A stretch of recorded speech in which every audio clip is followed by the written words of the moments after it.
Central African nation of Burundi, tensions are high and the future is uncertain. Africa 54's Esther Githui Ewart has more. Burundian police fired on protesters in the streets Bujumbura Tuesday in renewed protests against President Pierre Nkurunziza's decision to run for a third term.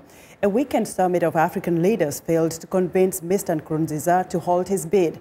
Meanwhile, the turmoil is taking its toll on locals in terms of education and economic activity.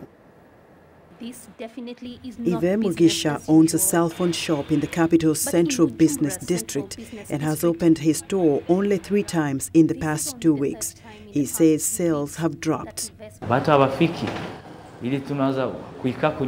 People don't come here anymore, even us.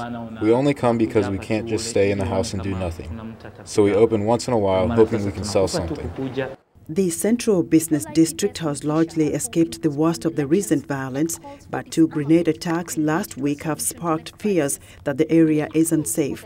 Most people are choosing to stay home. In the suburbs where most of the protests have occurred, few people are venturing into the streets. Police watch from a distance, ready for another clash. Schools have been closed for 2 months despite repeated announcements by the Ministry of Education that classes should resume. Teachers from a school in Cibitoke, who are too scared to speak to the press, say they go to school every day, hoping pupils will show up for class. Business owners such as Mugisha hope the postponed elections and the disarmament efforts will facilitate a solution to the crisis.